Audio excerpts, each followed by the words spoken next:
Welcome to tonight's edition of the One Hood Power Hour. We have another incredible show tonight. I am your co-host, Kahari Mosley, here with my illustrious team, my co-hosts, Miracle Jones and Ryan White.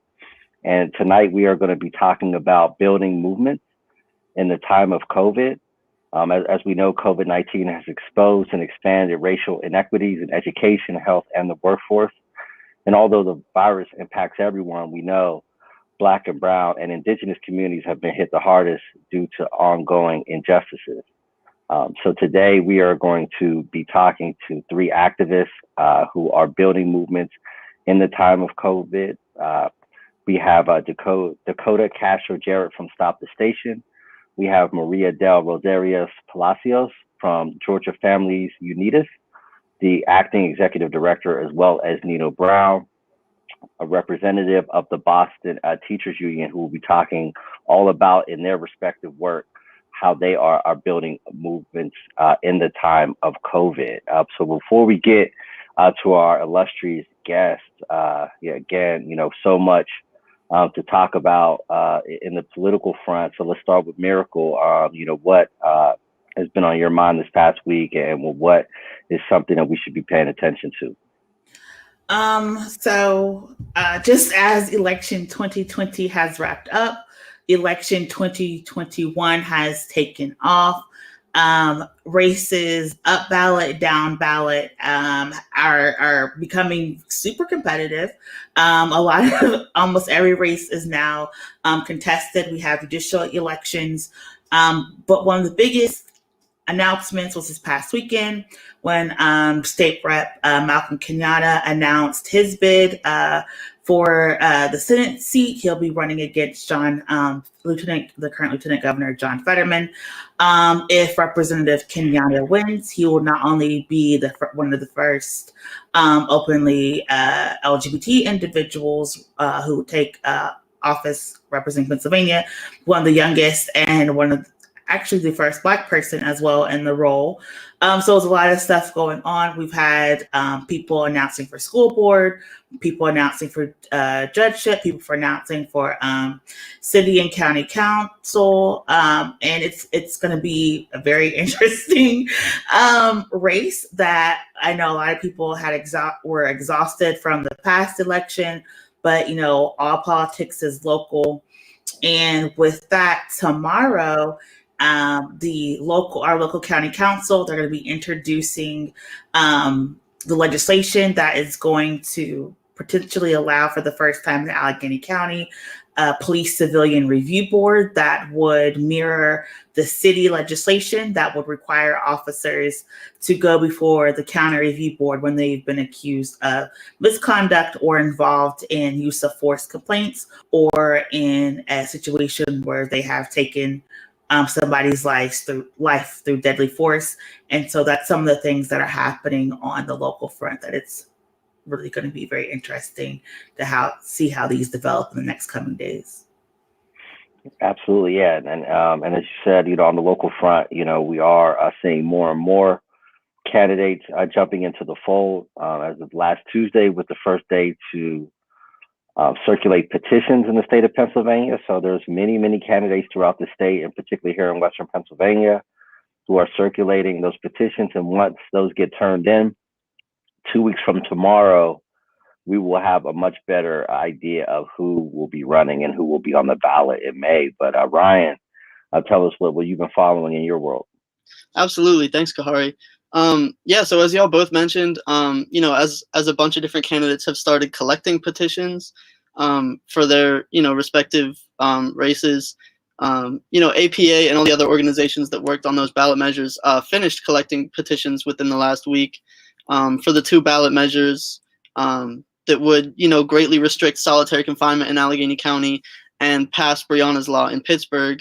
So that's been a really big deal. The numbers that have come out of that have looked really solid. Obviously, there are still going to be, some court disputes, almost definitely, trying to combat some of those signatures. But given the numbers that they've got, everything looks really good there. So that's some really positive news.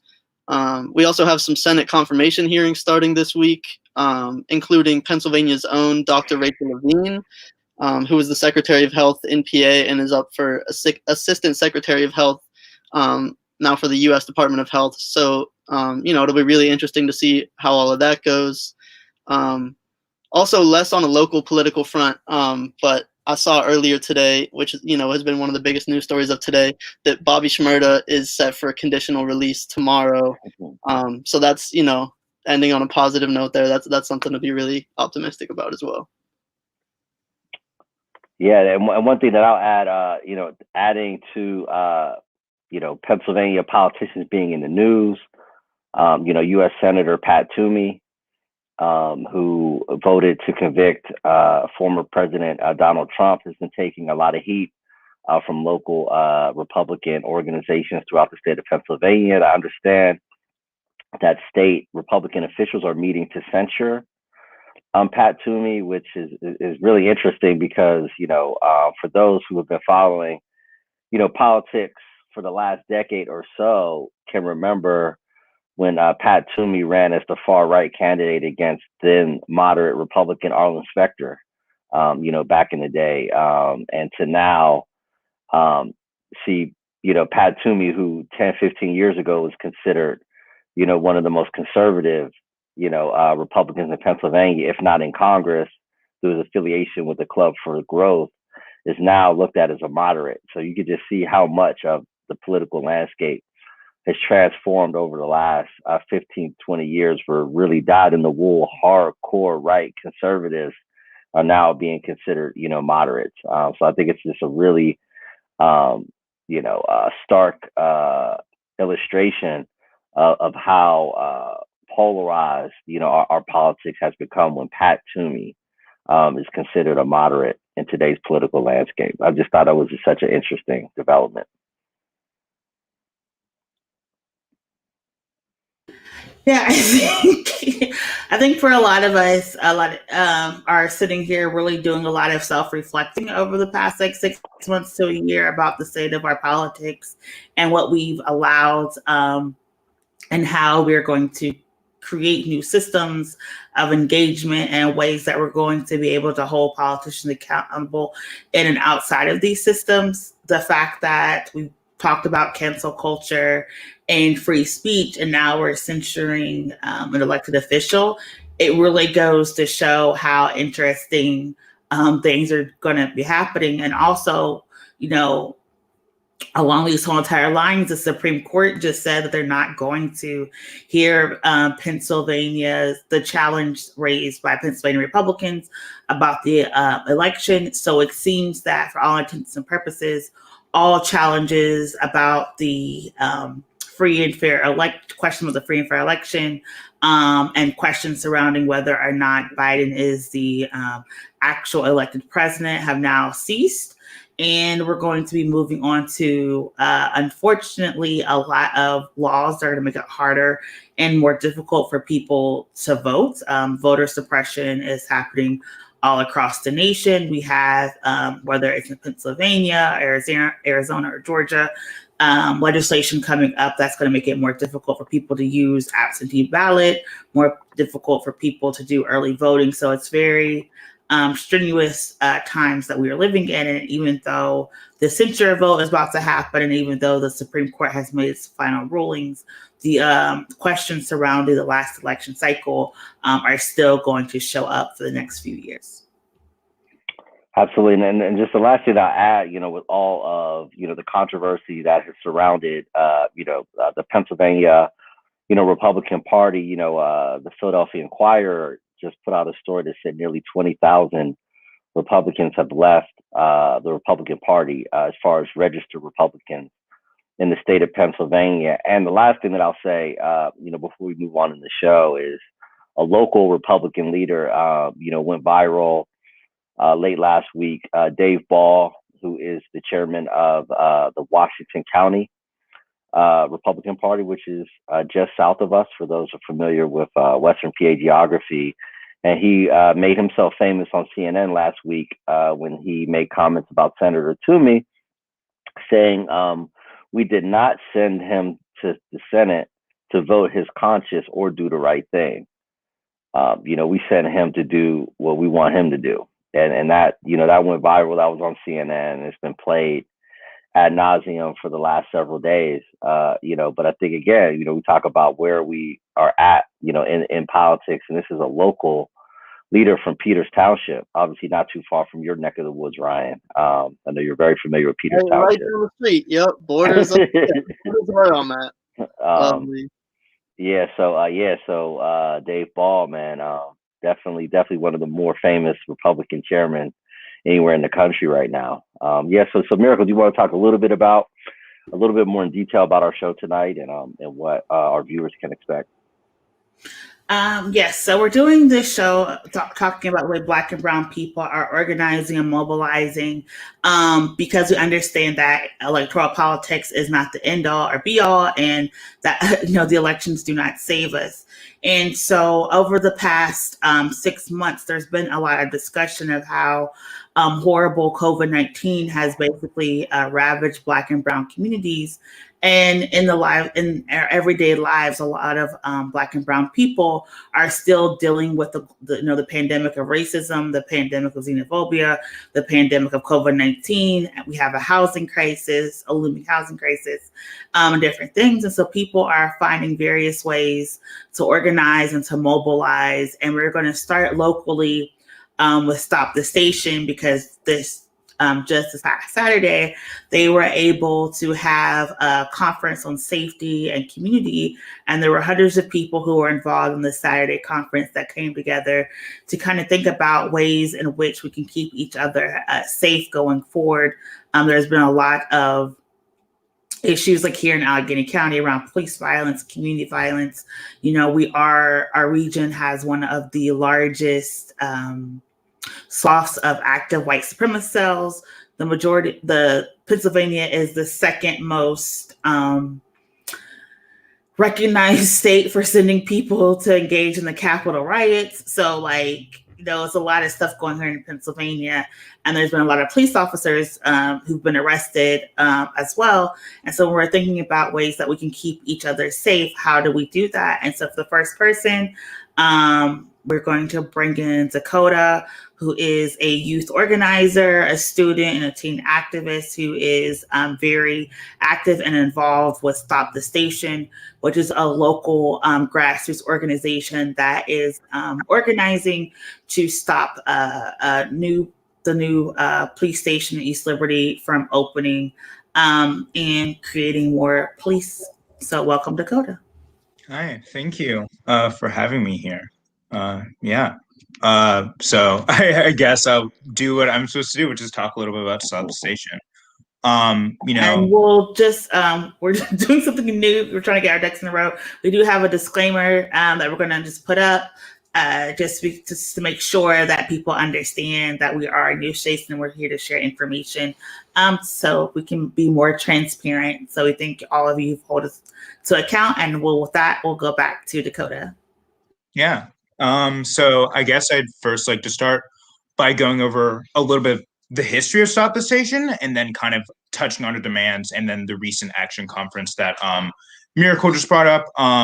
During the Black Lives Matter movement of last summer in Pittsburgh, Stop the Station Coalition was formed with representatives from several organizations within Pittsburgh, like Penn Plus Support and Action, Pittsburgh Socialist Alternative, which I'm a member of to remove any transparency, Pittsburgh I Can't Breathe, and many more. This coalition was formed in reaction to the, at the time, recent discovery that the city of Pittsburgh had plans to move the Zone 5 police station from its current location on Washington Boulevard in Highland Park back to the location it once had in East Liberty nearly 13 years ago. For those who don't know, East Liberty is a working class Black community on the east end of Pittsburgh. And while many of the community members living there today are a part of that kind of original group of working class Black people, many others had to leave due to the gentrification that community is experiencing, like many other communities within Pittsburgh and across the country. Probably the most egregious example of this gentrification can be seen with what happened to the Penn Plaza building. Penn Plaza was an affordable housing complex, an apartment complex in East Liberty that housed over 200 residents that was demolished despite residents' attempts to protest and take action against this demolition. largely through the formation of the previously mentioned Penn Plaza Support and Action Group. Many of the residents who were evicted from Penn Plaza had to leave East Liberty entirely, and even in some cases Pittsburgh, due to a lack of affordable housing within the city and the surrounding communities. Currently, the lot of Penn Plaza stays mostly empty, except for the most recent construction of an office building, which, if there's anything gentrified communities need more, it's a bunch of office buildings. This history of gentrification in East Liberty is a large reason why Stop the Station rejects the relocation of the Zone 5 police station into East Liberty. Sorry, that's a phone going off in the background. But No worries. The 13 years since this police station was in East Liberty, the neighborhood has changed a lot due to this gentrification. We recognize the police within gentrified communities often serve the role of protecting the interests of big businesses and landlords than they do really protecting the interests of the working class people within those communities. After all, when the police are called to handle evictions, who do they side with? Never the tenants and always the landlords. And especially with the brutal role that the police already play in many working class Black communities, Stop the Station agreed that the relocation of this police station served as a major threat to the residents of East Liberty and should be fought against. We set up tables in East Liberty in attempts to gauge community members' perspectives on this relocation, and we were disturbed to find out that the majority of the people we talked to didn't even know that this relocation was happening in the first place. This theme with this lack of transparency from the city government to East Liberty about this project is a reoccurring theme we experience within the struggle, and it's very frustrating. The lack of knowledge within East Liberty about this relocation made Stop the Station come to the realization that some sort of action was needed to raise awareness about what was happening to the Zone 5 police station. So we organized protests, which had hundreds of attendees, formal community meetings where we could discuss topics ranging from the history of struggles in Pittsburgh to ways to organize within communities, and even a socially distanced cookout, all of which helped spread the news about the station to the residents of East Liberty. Despite the growing attention Stop the Station was getting, the city government and Mayor Pedutos continued ignoring our struggle, first by directly lying to us by claiming that this relocation wasn't happening in the first place, but after they realized they could no longer lie to us, they began to give a variety of excuses as to why it was happening. One of these excuses included Peduto shamefully throwing the Zone 5 Citizen Public Safety Council under the bus, claiming that they were pro this move and had pushed for it, when the council itself informed us this was incorrect. While this constant lack of transparency from the city government is very frustrating, it shouldn't be too surprising to us that the same people who benefit most from protecting the interests of big businesses like Google and the gentrifying role they play in these communities are the same people who try to keep these projects hidden from public view. The biggest claim Peduto and the city council, made against Stop the Station was that a majority of East Liberty residents actually supported this relocation.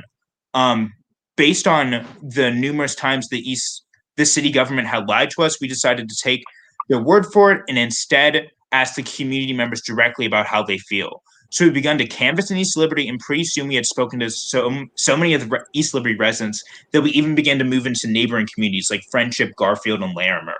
And the results of talking to residents about how they felt about this relocation, something that the city government certainly never did, we found that the majority of the people we talked to, around 70%, did not support this relocation. While canvassing, we also asked community members about our other two demands, both of which were connected to a fight against racist police brutality and gentrification, and both of which got majority support from people we asked. Our second major demand, besides the actual stopping of that relocation of the police station itself, is for defunding the Pittsburgh police by 50%.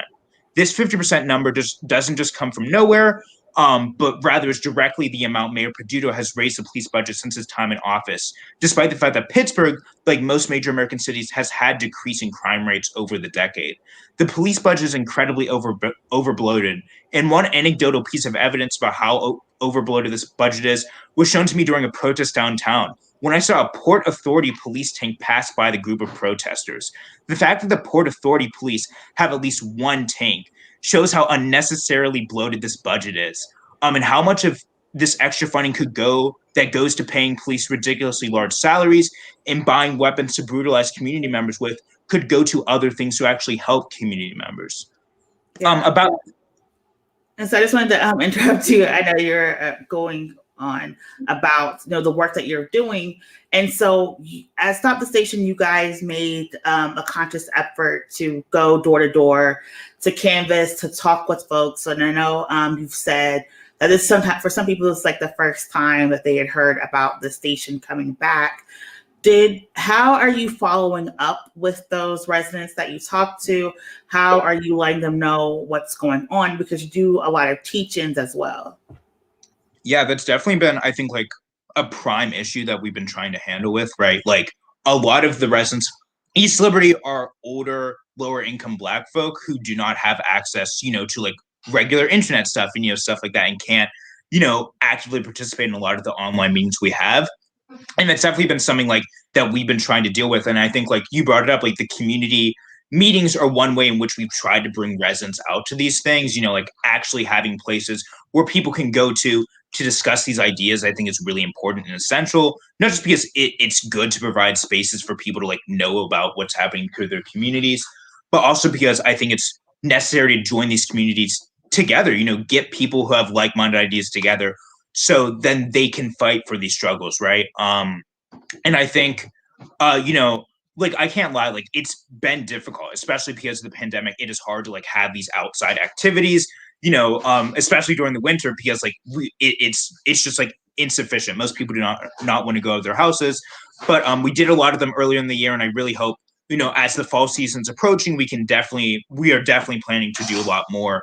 I think that's like one really essential thing that we've been trying to do. I definitely know during our upcoming plans or upcoming kind of commitments, we're going to definitely try to get mailers and stuff like that, which will be, sent out to larger amounts of people, which will hopefully like get to these residents who like do not have access to internet and various things like that.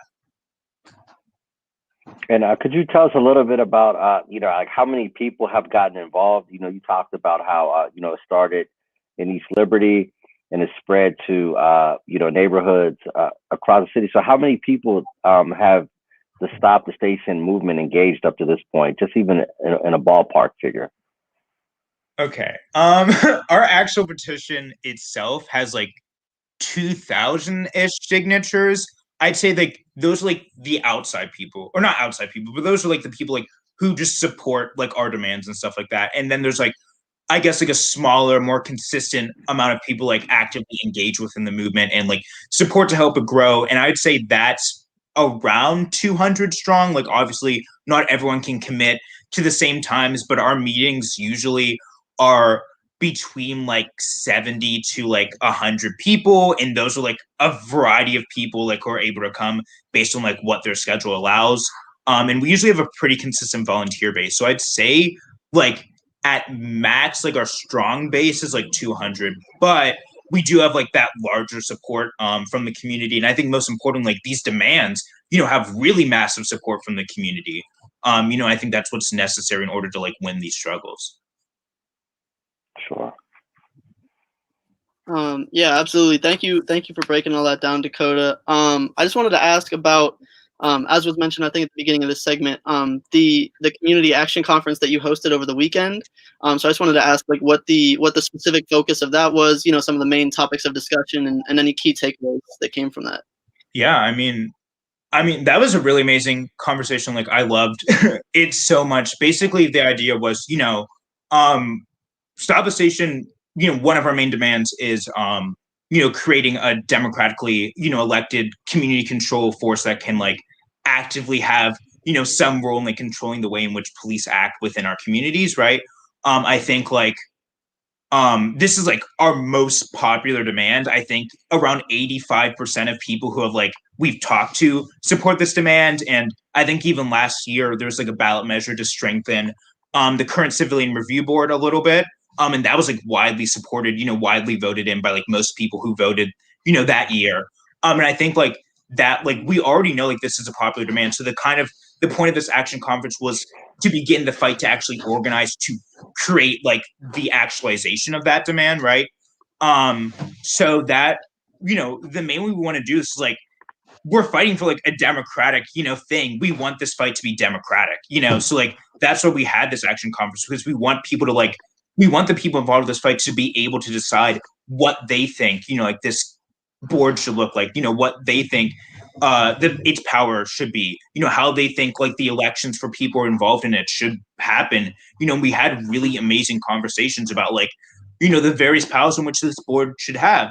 Like, should, various groups allowed to be on it? I think like, and while we can't confidently say we've answered all of these questions, I think like we're making these steps towards doing that. And one really great part about the meeting is we had Jerry Dickinson, I'm sure most people both here and like listening know, who was like an activist within Pittsburgh and also a lawyer a law professor at Pitt, who is like working on this legislation with us, right, to like create this body. And he was here not only to like hear people talk about it, but also to like literally draft the legislation based on what people wanted this body to look like. And I think like, I just think that's so beautiful. Like, I think like that's like peak democratization within a fight, like literally crafting the way in which like the goal of your fight based on how people want it to look. And I think it's just like really great. And it was amazing. Just like so many people contributed really great points. We talked about like community organizing, like the need for like people to talk to their neighbors and coworkers and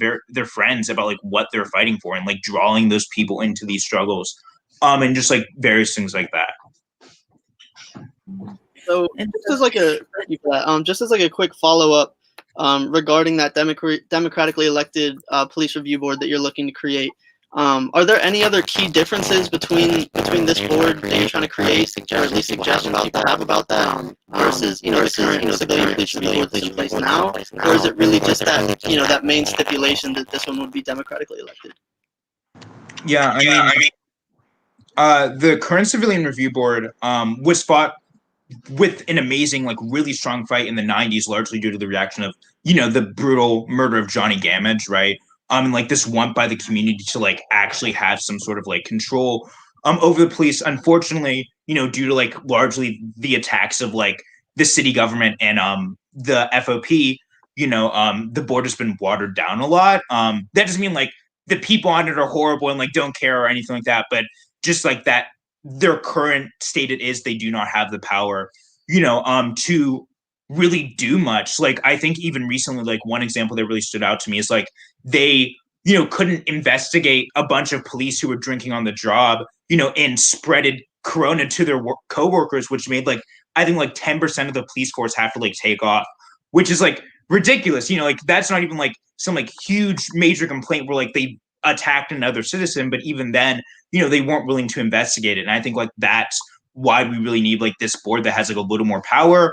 Our kind of ideas are like, not just like, this vague idea of like providing like community perspectives on police, but like actual power to like, set rules with how police act in communities, like be able to like fire police officers who do like these really harmful, dangerous things, which I think is like really important. And like, I think most importantly, we've been discussing maybe having some ability to like actually address the police budget with this body. And I think those ideas are still in discussion, but I think like that's really important. Like I said, the police budget is really grossly overinflated, and I think like, if this board is going to be democratic, I think most people will agree that like they don't want to have it like that. So yeah. So thank you so much for wrapping that up and explaining the difference between the, appointing people to the police review boards and having them elected by the community. For people who are very interested in the work that you are doing, they want to get involved and support, what are some of the next steps that Stop the Station is working on, and how may they get in contact with you? Yeah, thank you. Yeah, our next steps are moving forward into like this fight for this democratically elected community control board of the police. Like we are planning to have another action conference tentatively on March 27th, though. Follow our socials. We're usually at Stop the Station PGH. I think we have a Twitter, Facebook, and Instagram. I'm not sure if we have any more. But I think like that's just like a really great way to keep on track.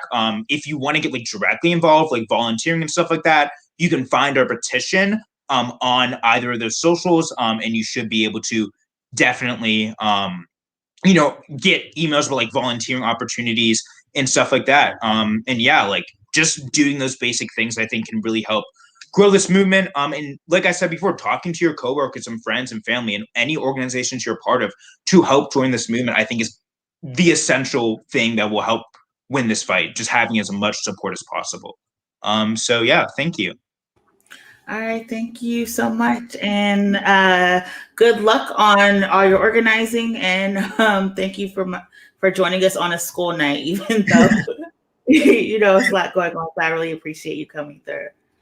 Yeah, thank you. And so, moving on, leaving Pittsburgh, going up to the street, we're going to be joined by Nino Brown, who is a teacher, organizer, and an activist from the Boston area, who has been very influential in talking about issues of equality and racism, and had actual success that is now kind of being pushed back on. So to talk about what it's like to organize in a union support to win and get pushback, please welcome Nino Brown.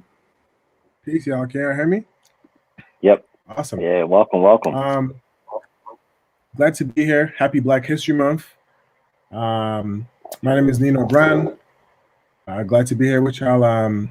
As I was saying, I organize with the Boston Teachers Union, many other organizations, Jericho Movement, a movement to free political prisoners, the Party for Socialism and Liberation, as well as a group called Reds and Ed. It's a socialist formation for teachers who are, revolutionary socialists in education. But I'm glad to be here with y'all. Kari, I don't know if you were about to open up or something. No, I was just welcoming you to the show. Like, thank you for joining us. Dig. All right, glad to be here. Yeah. Yeah. So, like Dakota was saying, over the summer, last year, there was a lot of organizing around police violence and equity and racism, and people, based on their communities and their affiliations, responded differently. How did the Boston Teachers Union respond? How was that process getting that resolution passed? Yeah. Well, first I'll say, shout out to all the folks who are, struggling against police brutality to get justice. We know that the police are the thin blue line between us and the 1%, right? Actually, I have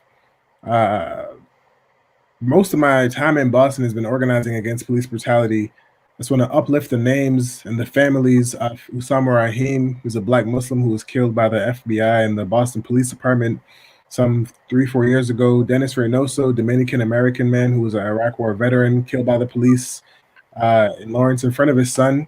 Terrence Coleman and his family. Terrence Coleman was a 30-year-old Black man who was, his mother called for the ambulance, and the police showed up to his house and ended up killing him in front of his mother. So, that idea that Boston or Massachusetts is a liberal state, whatever that means, right? We have police brutality, we have racism and white supremacy here.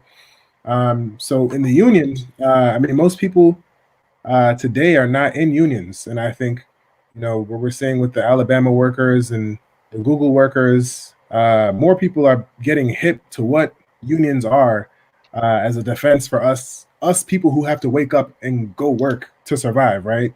Understanding that we're working class organizations.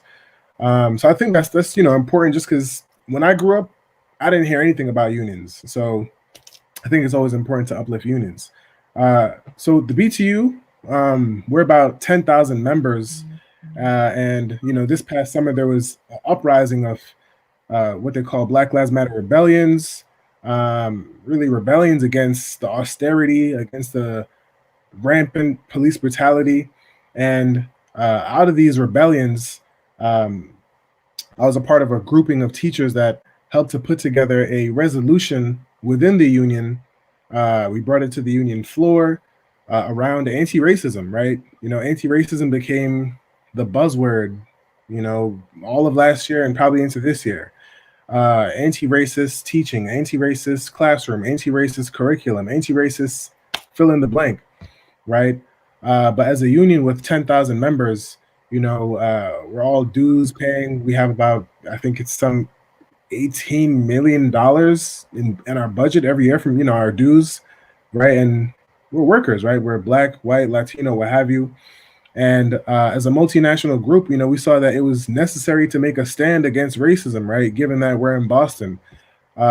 Just the school that I taught at last year and for the previous 3 years was named after a eugenicist, this guy, Oliver Wendell Holmes, right?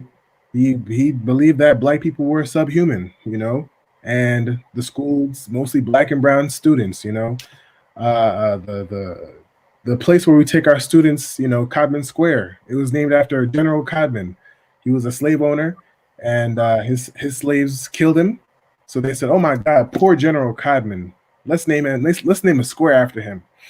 So Boston's definitely has a deep history of racism. So going into the union and going into the union meeting, this is around June of last year, we raised a resolution that demanded that the union take a strong stance for the students who we teach and the families who we serve, right? And we recognize that Black Americans, are 3 times more likely to die from the coronavirus. I grew up hearing, if white people have the cold, Black people have pneumonia. And white people have COVID now, and Black people are just dying left and right. And our resolution, it called for it. I'm just going to read a part of it, that the BTU, we condemn the killing of George Floyd and the countless of other Black people who have been killed by police and white supremacists such as Breonna Taylor, Dontre Hamilton, Sandra Bland, Eric Garner, Trayvon Martin, Tony McDade, Ahmaud Arbery, Philando Castile, and of course in Boston, Terrence Coleman, Usama Rahim, Dennis Reynoso, Burrell Ramsey Wright. And we, as a union, we demanded and supported the arrest of Derek Chauvin, the murder of George Floyd, as well as the 3 other officers who were involved in his death, right? They watched this man be lynched on camera and did nothing, right? And we also called upon the Boston public school system to remove all police from the school system, right? To stop working with Boston Police Department, to stop working with ICE, to label our students as gang members, and actually deport some of them. There's been a handful of students, immigrant students, who have faced deportation, if not prison or jail rather, because of alleged gang status, right? So we demanded that we have no more police in schools, and that the BTU demand that that BPS invest $4 million that we currently spend on Boston school police into mental health services and restorative justice practices in our schools, and also to provide at least 10 hours of anti-racist training to union members, as well as to support things like ethnic studies, of which I'm a part of. Was part of the Ethnic Studies Now committee, which is trying to bring ethnic studies to Boston Public Schools K through 12, right? So from 5 years old to 18, you have to know about who your people are, where you come from, and know about white supremacy.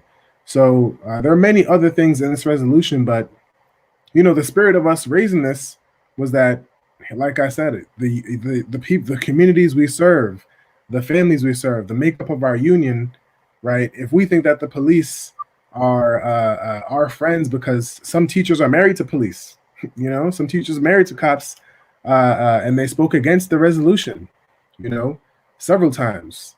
In fact, one time they spoke against the resolution most recently, I think on George Floyd's birthday, right?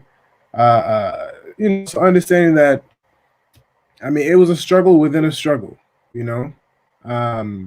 I don't know if folks have questions. I don't want to go on and just rap for too long, but the stage that we're at is that we passed the resolution, but that's just words on a page. Now's the time to begin to organize to make the resolution come to life, and I can talk some about that stuff as well. So I have a quick question. From a historical context, people my age, I think we're getting some sort of feedback. I don't know. I think it went away. is when I think about Boston education, so many people my age go back, to the late '70s. The very, very vicious school desegregation fight. So how far along, has Boston come, since then? Obviously, it has not been a full transformation because we're still, dealing, with these issues. But there, pushback from parents, pushback from other teachers, because we know that, while we know, much like Pittsburgh, Boston is in the north, but it is one of those northern cities that has a history, of having a close kinship to some of our southern cities that are much more associated with Jim Crow. Yeah. Yeah. I mean, it's like Malcolm X said, man, anything below the Canadian border is the South. Boston Public Schools, I think, was the last district to desegregate. And, today, actually, for the last 2-3 years, the Bay State Banner, the Boston Globe, have been running articles saying that segregation today in Boston Public Schools is worse than it was, actually 50 years ago. I'm 30 now. I'm about to turn 30. I keep thinking that 20 years ago is 1980, but it's not. But, we have anywhere from 2,000 to 3,000 students in Boston Public Schools who are homeless. The Federal Reserve Bank of Boston found that the median wealth of a Black family is $8, right? $8. And this is the 21st century, right? The era that we're told, post 1990, Soviet Union's over, this is as good as it gets. So from my perspective, from what I've seen, every single year that I've been in Boston Public Schools, I have had homeless students. I have had students who were functionally illiterate in the 5th grade, who couldn't read See Spot Run, 10 years old, 11 years old, right? And this is just last year, 2019, 2020. I remember, they give us these large transparent bags from these nonprofits that provide toothpaste, clothes, basic necessities to students, and I mean, I can't etch that out of my memory of having 5 to 6 bags of just transparent stuff to hand to my students to take home, right? And of course, kids make fun of each other or whatever, right? But it's rough. The segregation that has not skipped a beat in Boston, I would say. Oh, some of the pushback with the teachers and parents, just to get to that. It's difficult, right? Because we know that the public school system, teachers have had a fraught history with Black parents. A lot of Black parents don't trust the education system. When I started teaching some 5-6 years ago, my paraprofessional, she was some 50, 60 years old or so. She was telling me stories about how when she would go into school and she would have to fist fight, not just the racists outside the school, but have to fight the teachers who are racist against them as well. And now she's my paraprofessional, right? So that shapes how parents are seeing, how schools reopen, because a lot of parents that go, served by public schools are poor, Black, working class, Latino people and Black people.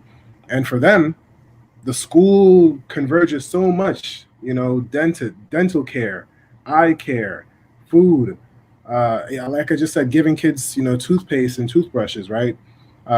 Through these nonprofits. These nonprofits need to pay their taxes, so we don't need to ask them in the first place, but whatever, right?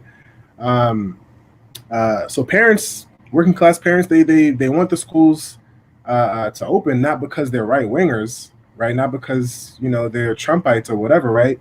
It's because of racism and capitalism, right? They're so dependent on the school because of the poverty that's been imposed on them. And, right now we've been trying to do a better job of, as a union, of telling our own narrative, right? Because the Boston Globe, the corporate press, they say, oh, teachers are lazy. They don't want to go back into schools. We're not saying that we don't want schools to open. We do want to work. We do want to go back. But we're not going back into a school that was built in 1855. We're not going back to a school that was built in 1867 and, COVID is walking straight through the window. When I went to my classroom, they told me to just open the window and that'll be enough ventilation to get COVID out of the room, right? So there's definitely been misinformation to parents, the history of racism that has them not trusting the system in general. And then we as teachers, we've been holding community forums to get the truth out there, that we do want to work, but we're not going to throw ourselves into the flame. We're not going to just go into an unsafe school and die because the city can't, cancel rents. The city can't provide, 3 meals a day to public school students and their families, right? But hopefully, that speaks to that. Absolutely. Ryan, you have a question? Yeah, I just wanted to ask real quick, specifically about one of the stipulations mentioned on that resolution. It talked about, advocating for and continuing with sorry, y'all getting a lot of feedback? My fault. I'm getting a little bit. Maybe Nino, if you mute your computer, that might be the issue. Okay, yeah. Can y'all hear me now? Sorry about that. Okay, cool. Yeah, I just wanted to ask real quick about the inclusion done right. Did I just get muted real quick? Did y'all hear that? Okay. Let me try that one more time. Yeah, I just wanted to ask real quick about the Inclusion Done Right campaign that's mentioned on that resolution. That it's talked about. Y'all wanted to emphasize continuing with that. So if you could just talk briefly about what that campaign is and what it aims to achieve. Yeah, definitely. And I think just for some context, the resolution was definitely a collaborative and a collective effort. And I teach special education, and I have some some knowledge and expertise. But essentially, right, that campaign really is to focus on that students of color, particularly young black boys, have been underserved, right, by the special education system in Massachusetts, right, where we have teachers who are double licensed up, where I teach myself, where we get our special education license, moderate disabilities, we get our general teaching license, and it makes you seem like you're a sexy, attractive teacher, right, on the market, right? But the caveat is that we have a lot of teachers who are now, because of these certifications and licensures, the district is using that as a way to just pile immense amount of work onto teachers, just because you have more licenses, right?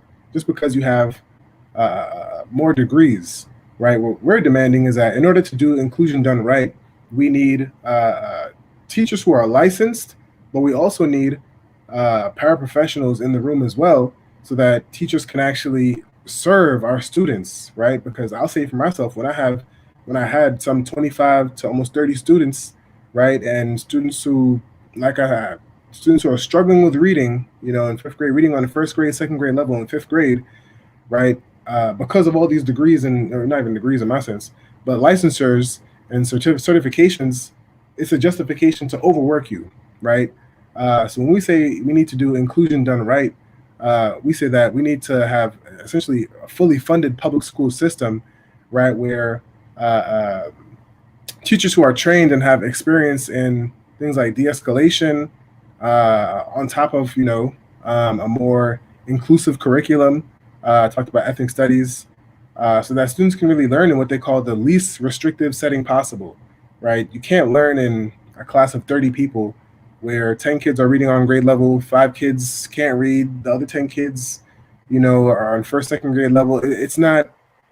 It's unsustainable, and it's like they say, you're headed for self-destruction. It's a setup in that sense. So we want inclusion done right by fully funding the schools, right? Defund the police, fund the schools. It's not rocket science for those of us who are teaching and serving working class communities. All right. Well, thank you for that and for sharing that information with us. A lot of times we think about the wins, but they forget to think about back and how to organize after and what comes after you've galvanized like a multicultural coalition. So we want to thank you so much for joining us, and we look forward to seeing what the Boston Teachers Union is going to do and what this new inclusion looks like if you're able to get a lot of these demands met. So thank you so much for joining us. Right on. Peace. All right. So one of these days we'll get to an hour. we're going back. A miracle. Don't lie to them. They know the we love our guests, and we love like learning so much about the work that they're doing and how we can support. And one of the reasons why is we hear stories, and a lot of times we sometimes feel powerless about what we can do, how we can support, how we can engage and mobilize. And our next guest, who is Executive Director María del Rosario, is joining us because in January, there was an explosion at a poultry factory here in Gainesville, Georgia, where 6 individuals lost their lives. They died due to safety issues at the factory. Gainesville is a place where it's one of the largest areas where people who are undocumented and moving through the immigration system live and reside. And as a result, there is a lot of pressure from employers who partner with ICE to make sure that when there are issues of safety, that a lot of organizing does not happen. So how we're seeing things happen in Alabama, it's happening also in Gainesville, and people's lives are being held in the balance. And so to talk about the explosion, to talk about the statewide table and the demands of elected officials, we welcome Executive Director María. Thank you so much for joining us. Hey everyone, pleasure to be here. Thank you so much for having me. I think Executive Director is quite a fancy title.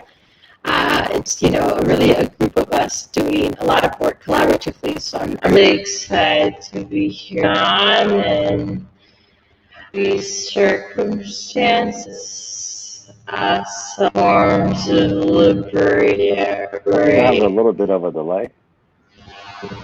No. audio issues right now. I have a little bit of a audio issue. Hopefully, we'll be able to bring María on and figure out, what was going on. But María, if you can talk a little bit about, what you know about, what was going on, down in Gainesville while we bring María back on. So while we wait for María, like I was saying, there were 6 people, workers who lost their lives. And that was Jose De Jesus, Corey Allen Murphy, Nelly Perez Raphael, Suelo Suarez Burnell, Victor Velez, and Edgar Vera Garcia. They went to work and doing what you would expect to happen at work is working. And there was a factory explosion. And because of the fact that a lot of people are undocumented or on residency and workers visas, there has been a lot of pushback and threats to say that if you are organizing, we're going to push back. And so there have been a lot of people who've been every day going down to the Gainesville area to help organize and mobilize folks so they can join in and let people know that what's going on, they have labor rights as workers in the United States. So some of the issues, of course, are traditional safety issues, that safety procedures are outdated, that inspections aren't happening as soon as they need to be, that people do not have the necessary PPE to do their jobs, and that people are just being exploited for labor. And I think we do have a slide that John is going to pull in. And María, I think María is actually going to join us back now, just like to talk about what it has been like to organize over the past few weeks. So I think we have you back. Yes, can you hear me? Can you hear me? No. I think Can we're you still hear having me? the same issue. So weird. Take off.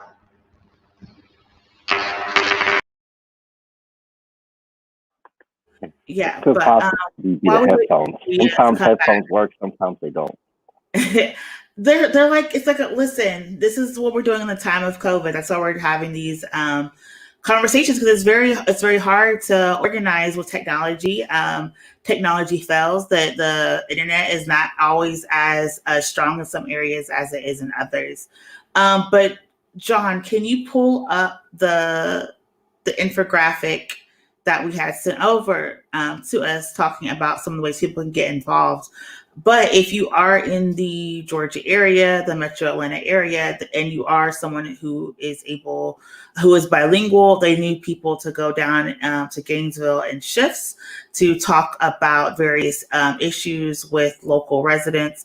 So they can do surveys to make sure that people are safe, to help with assistance, to make sure that people are not being harmed or threatened anyway. And in response to everything that happened, there's been a statewide table of unions, human rights organizations, and coalitions that have formed a statewide table to actually demand that elected officials pass legislation that would improve workers' rights, regardless of citizenship, regardless of ethnicity, because it's very important to understand that working class, Black and Brown people, regardless of their background, have a right to go to work and come home and return, and shouldn't be forced to work in deplorable and unsafe living conditions. So this is similar to what we're seeing all across the country. Again, Alabama has been organizing. Here in Pennsylvania, people have also been organizing, such as at Planned Parenthood, to make sure that the working conditions are safe and people are able to live and thrive. And so that's why it's very important. And then we're just trying to make sure that people are able to, that Maria can come back in. But if not, we'll have Maria come back on another show, just because this is a very important topic. But while we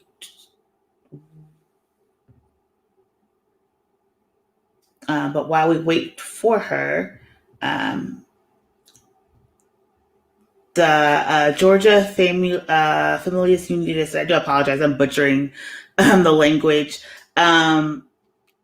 They need canvassers, they need drivers, they need flyers, droppers, and remote support.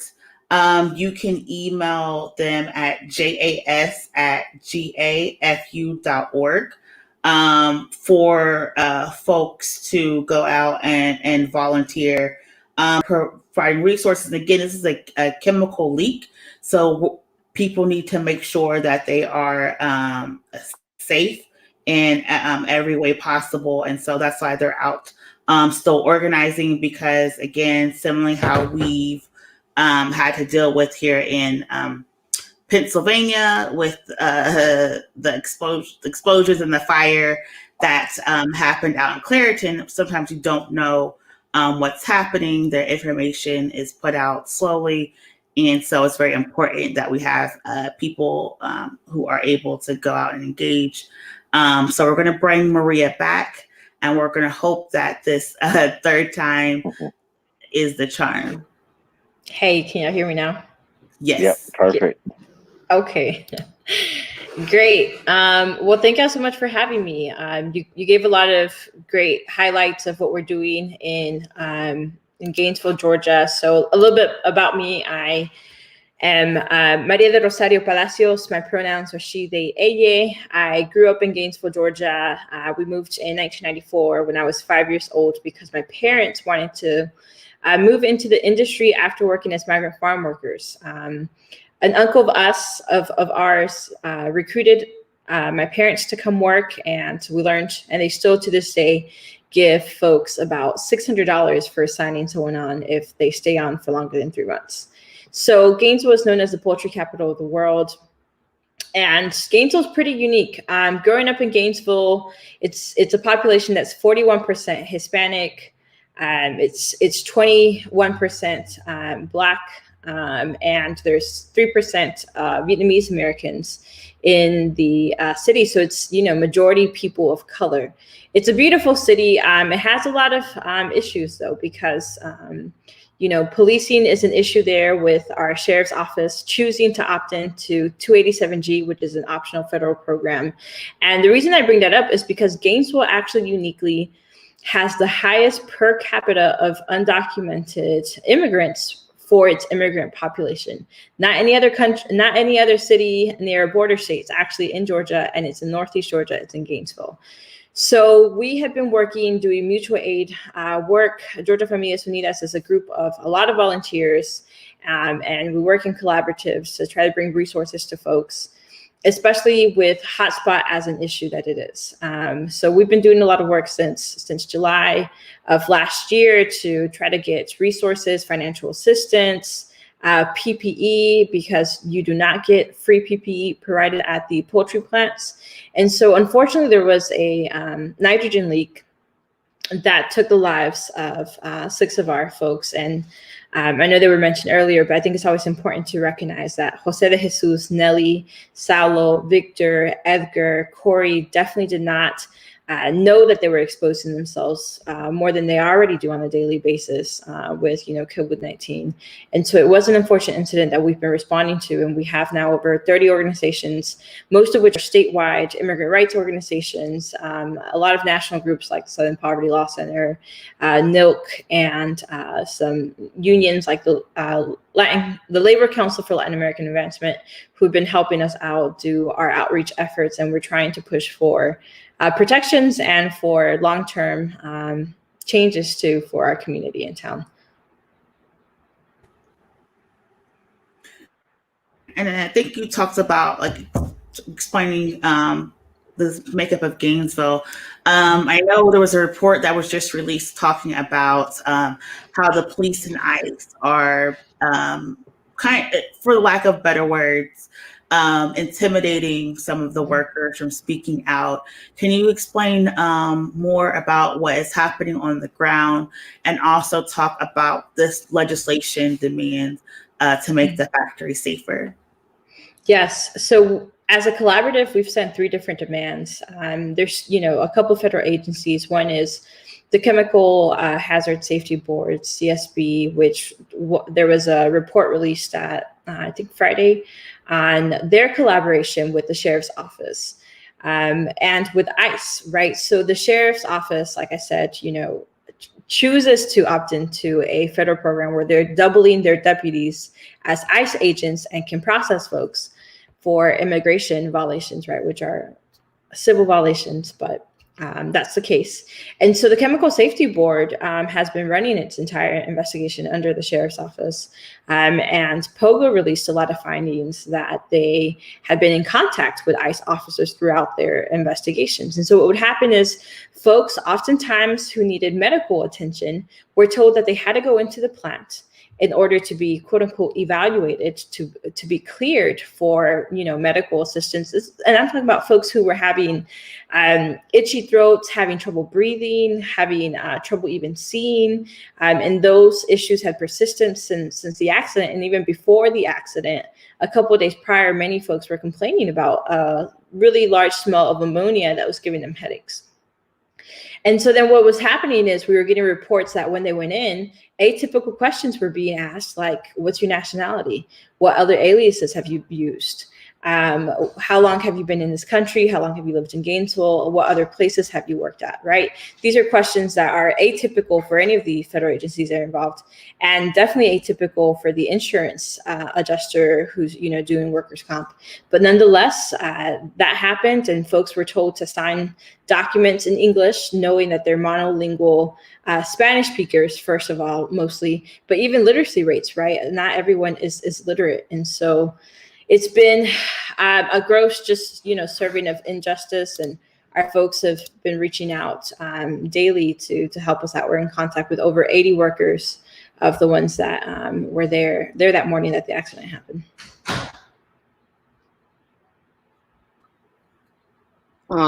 Yeah, and so I just wanted to talk a little bit about, so, throughout the entire COVID pandemic, the poultry and meat processing industry has, pretty constantly been under the spotlight, as far as having a lot of issues and, potential negligence as far as, how they're continuing to operate their plants, with tens of thousands of workers contracting COVID, and, deaths in the hundreds. So, between, all of the shortcomings with safety and things like that have been brought to light with COVID, combined with, I read a report the other day that someone from, I believe the gas company is Messer, had actually come a day or two prior to inspect and run maintenance on that liquid nitrogen system that then had the leak a day or two later. So there's clearly a lot of different issues with just general safety really in the workplace in this industry that have been brought to light by COVID and incidents like this. So, I mean, what are some of the real major foundational reforms that need to take place, for that type of safety to be properly enforced and upheld in the workplace? It's really sad. Last year when we had announced a national emergency to combat COVID, to, curtail what was happening in April of last year, Congressman Doug Collins, who later ran for the Senate seat that against Loeffler, he decided that it was a great idea to propose a federal legislation that would speed up belt lines in the poultry industry to speeds that had not been done since before there was major labor reforms in this country. And so that passed in April of last year, and that has not been repealed. So one, if you can imagine shortages of workers who are contracting COVID-19 and you decide to speed up the belt lines, you're definitely exhausting folks physically. But the fact that this is an inhalable exposure and you're working elbow to elbow, I used to work in the industry myself right out of high school. I worked for a couple years and I worked for Smithfield for a couple more. And my parents have worked there. My mother, worked there for 20 years. You're elbow to elbow with folks. Plexiglass hasn't even been implemented at the peak, at the best COVID regulations that they had adjusted. Like you were maybe still 3 feet, within each other, and that's at one given time. As you're moving, as you're having to pass on to the next, part of the assembly line, there's not any protections. And then PPE isn't even being handed out, right? So I know there was a report released the 10th of this month, that, the 17th of this month, so it's just days ago, where leading experts were calling, for addressing inhalation exposure. And I can tell you firsthand, poultry plant workers don't even get the 3-ply disposable face masks. So, a lot of leading experts are calling for N95s because of how they're inhaling that. So one, we should have reform on that simple fact of hey, let's provide the PPE that are required, that federal agencies require, even USDA. USDA requires beards, hair nets, right? Beard nets, different kinds of things like that. That is taken out of folks' paycheck. And then secondly, disability insurance on the statewide level. Disability insurance, if the plant actually covers you, will only cover you for 2 weeks. And after that, you have to prove why your sickness prevents you from doing your day-to-day tasks. There is no restrictions on the fact that you're exposing other folks to a deadly virus that has taken the lives of Black and brown folks. There's no consideration for that, and there's no changes to disability policies. So in the case of my mother, who became exposed at work from a coworker who was falling over after having been out for 2 weeks, she tested positive the same day that her coworker passed away. Because he had to return to work because he was going to lose his job. His 2 weeks were up and he had not recovered from COVID, and then exposed a large amount of folks, including my mother, who went through a really, really serious case of it. So, reforms like that, statewide level, on a federal level. We do have an ally, Representative B. Wynn, who introduced actually just today House Bill 549. So she introduced that today to call attention to something that often happens even in non-COVID times, which is sexual harassment. But that includes a lot of harassment in general when, you're a whistleblower telling these agencies of the grotesque day-to-day practices of the plant. And so 549 goes even way beyond that. And I think that's a really great measure that has bipartisan support in the state of Georgia. So I would love to see that happen. And I know you were talking about there's a complexity of so many issues, and it all kind of like is at the intersection of workers' rights and immigration rights. So what are some of the things that you need for people to be supported? I know you are requesting people to volunteer to come down to Gainesville, particularly people who speak Spanish. Can you talk a little more about that? Yeah, so we've been hosting weekly events. At the beginning, we were doing them twice a week. And so what we do is we have gathered a lot of donations.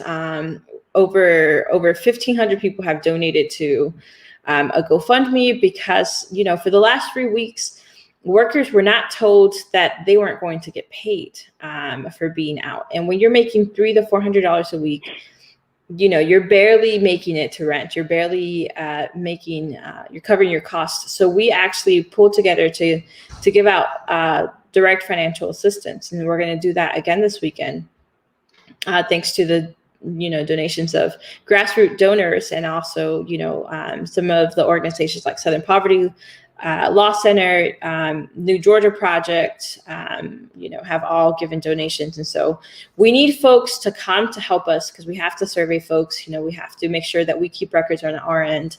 And then though we've been getting a lot of folks that we would have to drive to the hospital. We drove 20 folks to the hospital in like a 10-day span, and we had to help them even talk through what they're experiencing because shared language is important, but when your translators are folks who learn Spanish and speak like technical medical Spanish, and you're talking to folks who even Spanish is a second language because they speak indigenous tongues, shared language is a thing. So we need real life folks that are bilingual that can help navigate through that. But also we've been running Know Your Rights clinics, immigration clinics. And so we, logistically, we always need support to make sure that we're not, we're practicing social distance and we're really assessing folks' needs. So that's helpful. And even for folks who don't speak Spanish, because we've been exercising a lot of security measures out of fear that, folks might be followed, we discourage folks from driving to the event that don't have a license, but some people still do. So we make sure that there's not, a magical roadblock, 300 yards from where we're at too. So we have folks like surveilling to make sure our people aren't being harassed. And so there's always a lot of need. But aside from that, we've been doing campaigns on social media to get more awareness, to fundraise. But we have some long-term hopes too on a federal level, on a statewide level. And so we always need people for that. Graphic designers, especially. You can be remote. We really, really need graphic designers. So if there's folks out there hearing us that can do that, I'd love to get you plugged in like today or maybe tomorrow, whenever you're free. And I just had a quick question. Over the last several months, Georgia has been, the center of the political universe, for a variety of reasons. And I'm just curious, just from a political standpoint, how did the general election in November and then the runoff election, if any way, affect the work that you did with, the accusations? Did some of that spill over, into anti-immigrant bigotry, around like fake voters and things like that? Did that somehow in any way like impact the landscape around the work that you were doing and the people in the communities that you're working in? Completely. I worked in the immigrant rights space since 2012. And you're usually on the defense in Georgia, right, against crazy anti-immigrant legislation. I mean, one year we defeated 14 anti-immigrant legislation in a matter of 3 months. Some that were run by who was then the lieutenant governor.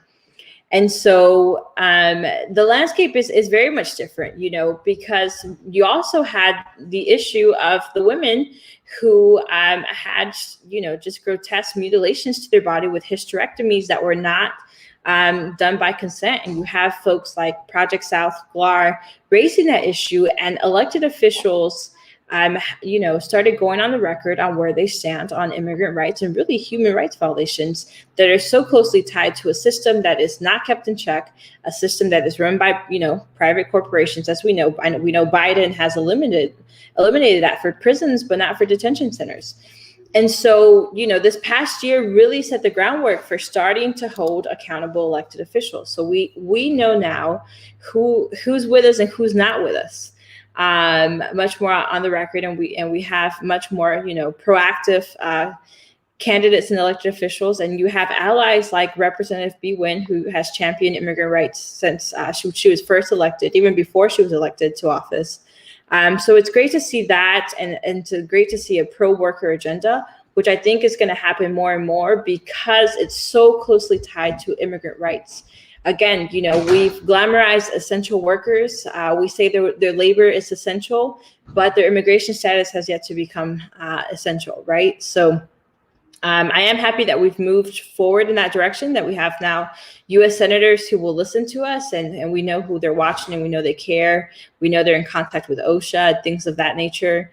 So that's a refreshing change, I can promise you that. And then we're gonna pull up the graphics again. Outside of financial support, which is always needed, can you just talk again about some of the ways that people can volunteer with your organization? Yes, if you want to do so remotely, like I said, we're in desperate need of graphic designers. Even if your skills are only on Canva, which is actually the platform that we use, we would love to have your time. If you do want to donate, of course, Cash App and PayPal are the donations that are the quickest to get that, besides a paper check. You can always email us at hello@goflu.org to get our address for that. And we have in-person events. Every week we're doing either a Know Your Rights clinic that has financial assistance. This past Saturday, a few days ago, we did a food bank, and we actually drove to folks because, again, the majority of folks rely on taxis for transportation to work. And so this past weekend, we drove to 42 houses. And we were able to help 115 families with over 50 pounds of food. So we were really glad that happened. And it happened because of small donations and some large ones. And so we'll take you at any capacity that you have. Believe me, we have signal chats. We'll get you in there tonight if you're ready. So reach out to us.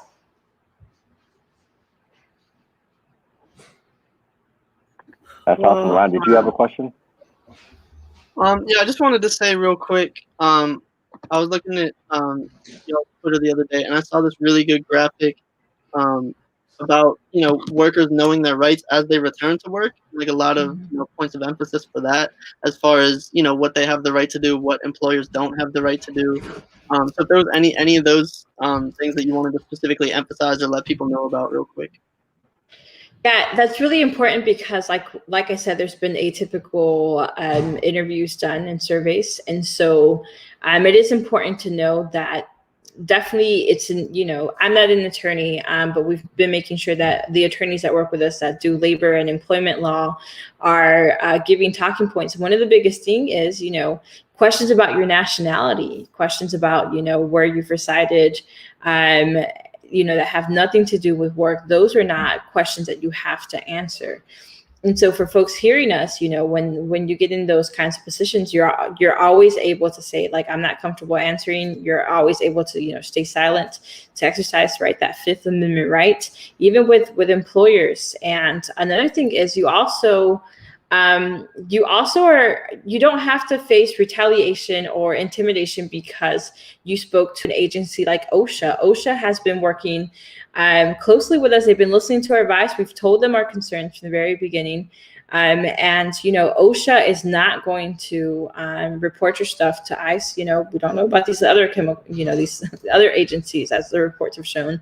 But we've been making sure that we vet folks who are interviewing folks and told them, like, hey, the plant is doing really weird interviews. And we've told our folks that they don't need to do any interviews there. So if you want to speak to folks, go outside of the plant. And so you do have that right to ask OSHA to interview you outside of your workplace, because it can be really uncomfortable and you're not going to fully tell what you need to say. Another thing too is, documenting as much as possible what kind of symptoms you're experiencing, what kind of issues. A lot of folks didn't realize that they were having serious chest pain, didn't realize folks who never experienced high blood pressure issues before. And after this, are having it. Writing down those symptoms that you may think are not a big deal, they could become a big deal over time. That's important, because if you do have to open a workers' comp case or another kind of case, not just because, you're out here trying to sue folks. No, it's for your own health and medical protections, right? You need to start documenting when it happened, because if it's tied to this work injury, that's going to be crucial, and telling other folks about it too. So we've been trying to teach our folks, and then, don't sign anything that you don't, you haven't read fully, you don't fully understand. Ask to take a picture if they don't want to make a copy of it. And also, we've been telling folks, ask to take it home and say, I'm going to take this home. Can I bring it back to you tomorrow?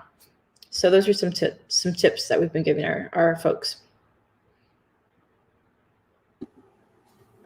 Yeah, so I do thank you for staying on with us and working through the technical difficulties. There's everything that we can do in the future. Please do not hesitate to reach out. I'll probably email you. We'll link you with some graphic designers and artists after this. So hopefully they can be of some assistance to you as well. But with that, as we're wrapping up, is there any last words that you want to say? Anything that, I know it's such a pressing issue and we didn't get to cover everything, but is there anything that you want to make sure you're able to say before you leave? I just always like to remind folks that we're so closely tied to each other. And even if you've never worked inside the poultry plant, even if you don't know, what it's like to work under 40-degree weather, and to experience what folks are experiencing, I think there's a lot of shared vulnerabilities and shared, experiences around the exposure of COVID-19 and the systematic construction of healthcare systems, of these labor forces that prefer capitalism every single time over human life. And a lot of folks don't know Nellie and Edgar, who was the youngest person who passed away, they share a daughter who is 3 years old. And so if anything, if you can imagine, because at this point, our poultry plant workers know they're exposing themselves at work to COVID-19. It's so prevalent in our community. But can you imagine not knowing that that day you were going to leave your 3-year-old daughter without any parents? And I think those are the things we need to remember, that these are real lives. These are human beings, just like you and I. Our immigration status that's a whole nother topic for the Biden administration, right? We need him to do some stuff there. But we need to remember that, their daughter, their 3-year-old, shouldn't be going through what they're going through, and the lives of everyone else. And it's traumatic too, to witness 5 folks. And it wasn't 5 folks at one single time. It wasn't 5 instantly passed. It was Edgar, and then minutes later, someone else, and then minutes later, someone else. And then minutes later, till you reach the 5th person, and then the 6th person passed away in the hospital. So it's really unfortunate, and this is a time for us all to come together, whether we're attorneys or social media graphic designers who taught themselves. We need y'all, because we're gonna try to push for some long-term changes here.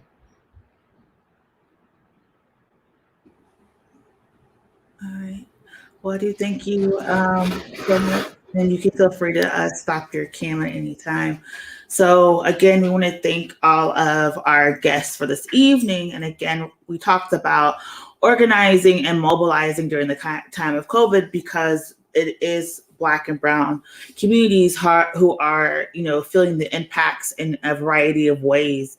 But I think that with all of our guests, we saw there was like a common thread of community and of mutual aid and of showing up for each other and having these multicultural coalitions. And that's how people are really supporting and organizing to make changes for their communities. Yeah, definitely. Tonight was very powerful. I want to thank all three guests that joined us tonight. Dakota, Castro-Jarrett from South the Stages, María del Rosario Palacios from Georgia Familias, Unidas, acting executive director of that organization, and Nino Brown, not from the Cash Money Brothers crew, but from the Boston Teachers Union. I had to throw that one in there, man. It was too. It was just, it was like a hanging curveball. I mean, at the end of the day, we're still like a media or New Jack City, right? Like we're still a media organization. And y'all ready? Here we go. Same, the same as every week. So, first of all, register to vote. If you are someone who believes in electoral politics, we have a lot of stuff on the ballot before our May primary. Register to vote. If you're tuning in to One Hood, we do a variety of programming almost like every single day. So tomorrow, Tuesday at 2:00, we're doing what Black Pittsburgh needs to know about race and work. We have a lineup of folks that are going to talk about various issues because we know economic policies are something that is very integral to our success and our safety. And there's a variety of ways that we are showing up and supporting each other. Tomorrow evening around 5:30, the Allegheny County Homer S. Brown Division is basically honoring Jasiri and One Hood Media for a lot of the work that we're doing. So that program is at 5:30. If you register, you go onto the Allegheny County Bar Association platform to register for that program tomorrow at 5:30 p.m. On Wednesday, we have This Week in White Supremacy, Wednesday at 6:00. And on Thursday, we have On Tilt, talking about, the state of mental health in America. And because it is the last Saturday, this Black History Month, we're wrapping it up with the Next Level Poetry Slam, talking about how you view and what does Black History Month mean to you. And that is going to be Saturday at 6:00. If you want to compete, the top prize is $250. You can reach out to Treble NOS and sign up that way. But we have a lot of events every day coming. We also want to give our condolences to Pretty Pitts, who, son was taken, the gun violence over the weekend, and we want to just share our condolences, our thoughts and prayers for the family. We also want to give our condolences to our First Lady Celeste, who was also grieving the loss of a family member this weekend. So her and Jasiri are going to be offline for a couple of days as they grieve as a family. And we want to, again, just remind people to show love and to grace to each other, because a lot of people are going through a lot of things. And the way we show up and love is through mutual aid and solidarity. And with that, back to you, Kahari. Kahari, you're on mute. Ladies and gentlemen. Sorry about that, ladies and gentlemen. I just want to again just thank our guests one last time. Dakota, Castro-Jarrett from Stop the Station, María del Rosario Palacios from Georgia Familias, Unidas, and Nino Brown from the Boston Teachers Union. Thank you so much for joining us. Thank you, everyone, for joining us, and those who will be watching on the replay as well. Always shouts out to producer John for making it all happen. And on behalf of my colleagues, Ryan White and Miracle Jones, I am Kahari Mosley, thanking you for joining us once again for the One Hood Power Hour until next Monday at 7. Stay engaged, stay involved, and most importantly, stay safe. Thank you. Good night.